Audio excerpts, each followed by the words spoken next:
All right, so let's get into this deep dive that you requested, all about the Dominican Republic's minimum wage debate. Hmm. You sent over this really interesting article, and it kind of jumps right into this question. Yeah.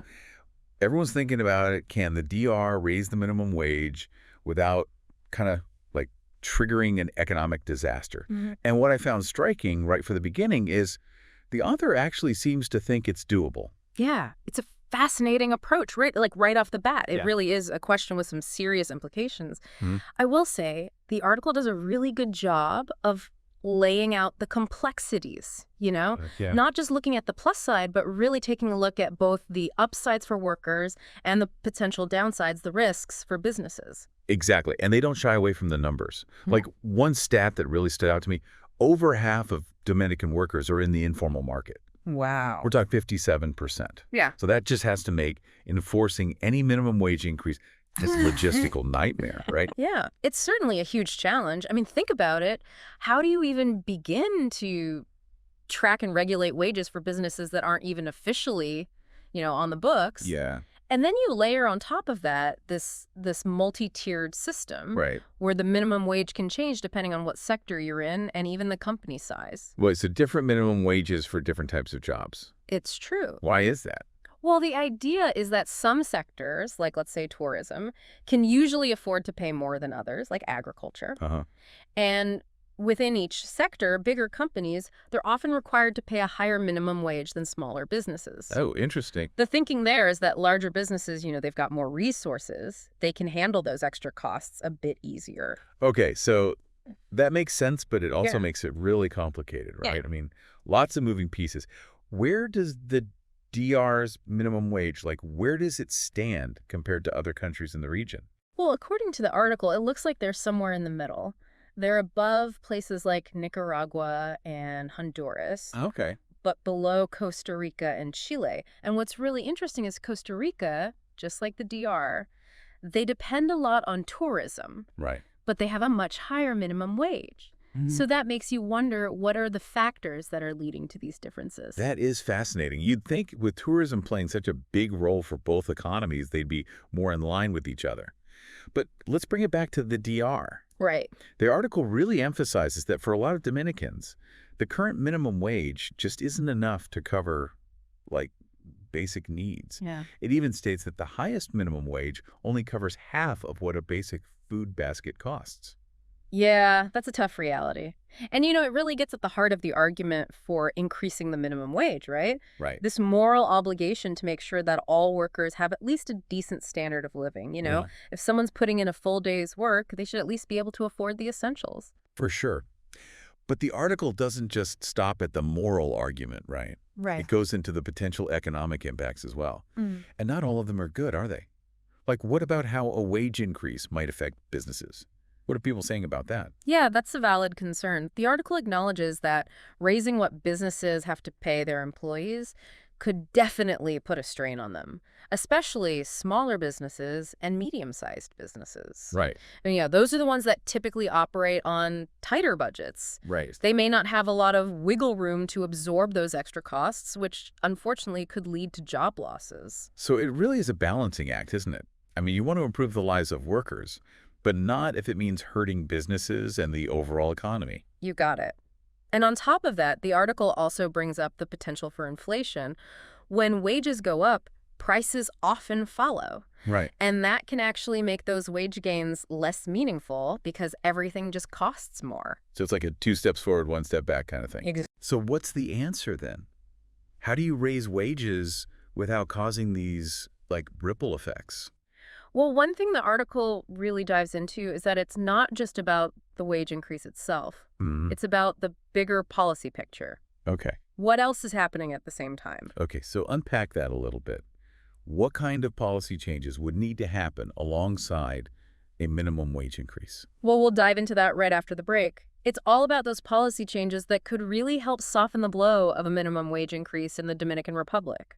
Right, because it sounds like if you just raise the wage without thinking about anything else, it could actually do more harm than good. Exactly. So what does the article propose? Well, one big area they highlight is support for SMEs. SMEs. Yeah, small and medium-sized enterprises. Those are the ones that are often hit the hardest when labor costs go up. Okay. Think about it. They usually have much tighter budgets compared to those big companies.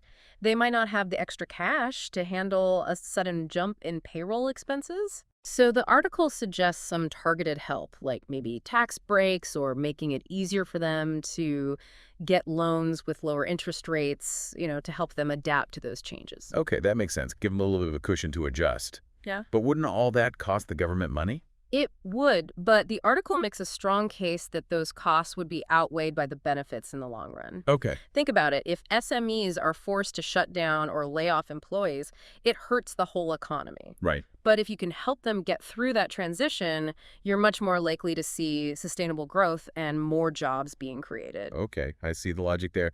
What other policy changes does the article suggest? Well, another one that jumps out is investing in education and skills training programs for workers. Interesting. How does that fit into the minimum wage discussion? It's about helping workers boost their skills and qualifications, which can then lead to higher productivity and earning potential. Ah, I see. It's not just about getting a bigger paycheck.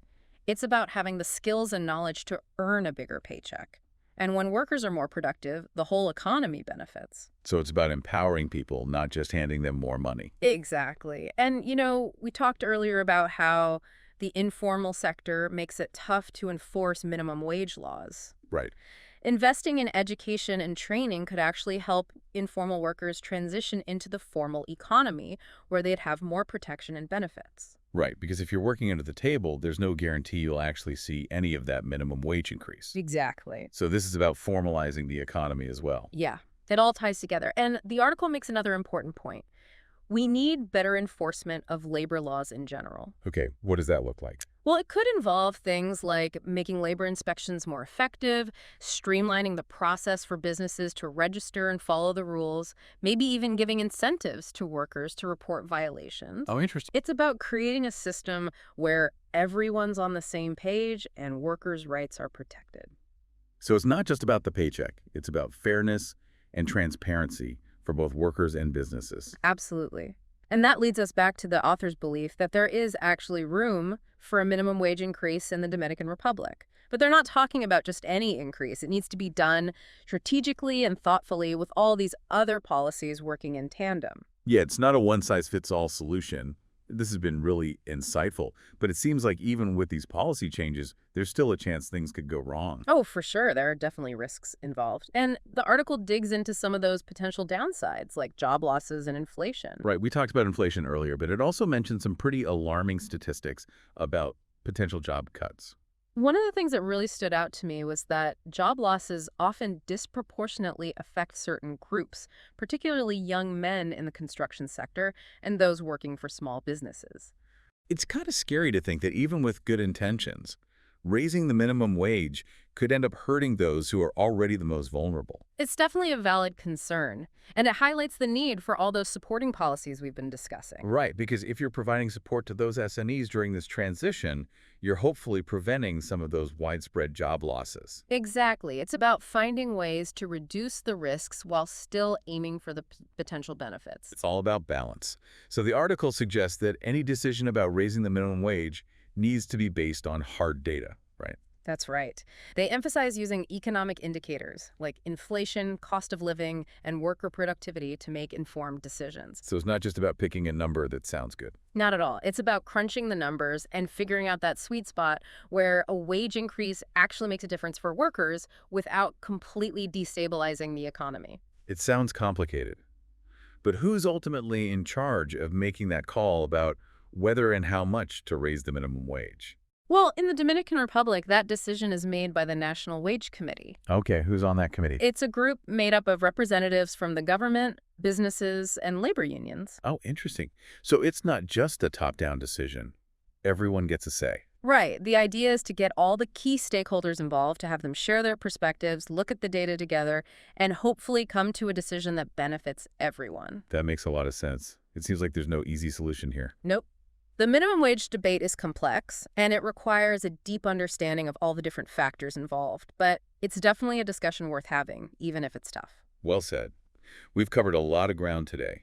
from the potential benefits of a minimum wage increase to the potential risks and the policy changes that could help mitigate those risks. And we've seen that the author of this article believes there is room for an increase, but it needs to be done carefully and strategically, with a focus on the long-term health of the economy and the well-being of all Dominicans.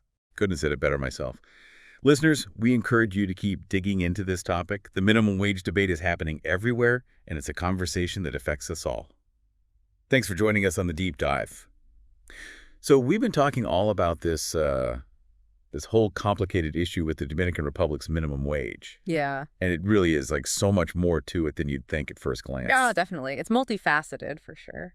We've talked about needing a more, I guess you could say, a more holistic approach. Right. One that keeps in mind the needs of, not just the workers, but the businesses too, and of course the whole economy. And it's like, even if there's room for an increase, the how is just as important as the how much, right? For sure. The article really pushes those supporting policies as the real key to making a wage increase actually benefit everyone. Absolutely. It can't just be about raising that number, right? Right. It's about creating a space where that increase can actually work without causing a bunch of, unintended consequences. Right, like those potential downsides we talked about. Yeah. Job losses, especially for those young men in construction, Mhm. people working for those smaller businesses. Right. What else does the article say about those potential hiccups along the way? Well, one thing that worries people is that if labor costs shoot up too quickly, it could push businesses to raise their prices. Right. And that leads to inflation. And if those prices are rising faster than wages, it could actually make things worse for the people the increase was supposed to help in the first place. Yeah, it's almost like taking a step forward and then ending up a couple steps back. Exactly. Trying to help people afford things, and then those things become even more expensive. Yeah, and that's exactly why the article stresses, a really data-driven approach, right? Right. It's not about, just picking numbers out of a hat. It's about really analyzing those economic indicators, things like inflation, the cost of living, worker productivity. So you're crunching the numbers to find that sweet spot where a wage increase is actually meaningful for the workers, but it also doesn't tank the economy. Exactly. Got it. And it sounds like it takes constant tweaking and reevaluating. Oh, yeah, absolutely. I mean, the economy is always changing. What works today might not work tomorrow. So who is it? Who actually decides this? Who makes that final decision about whether to raise the minimum wage by how much? Well, in the Dominican Republic, that all comes down to the National Wage Committee. Okay, and who's on that committee? It's a pretty interesting setup. It's got representatives from the government, from businesses, and from labor unions. Oh, so it's not just a top-down thing. It sounds more collaborative. Yeah, exactly. It's about bringing all these different voices to the table, Right. so they can all share their perspectives, look at the data together, and hopefully come up with a decision that benefits everyone. This has been a really eye-opening conversation for sure. We started with this seemingly simple question about raising the minimum wage, and it just became this whole intricate web of economic factors, social issues, policies, everything. It really does highlight that there are no easy answers here, right? You need to really understand how complex this issue is and be willing to really think things through and talk things through. Right. And most importantly, really commit to solutions that can work for everybody involved. And that really seems to be what the author's getting at in this article, too. Mm-hmm. It's there is some wiggle room to increase the minimum wage in the Dominican Republic. Yeah. But it needs to be done super thoughtfully and strategically. And you always have to be focused on that long game. Absolutely. How do we make this sustainable? How do we make this so everybody benefits? Yeah. How do we create a system where both workers and businesses can thrive? Well said. So on that note, I think it's time to wrap up this deep dive. Listeners, keep the conversation going. Explore this topic. Mm-hmm. The minimum wage debate is happening all over the world. That's right. It affects all of us. So keep learning and keep talking about it. Thanks for joining us.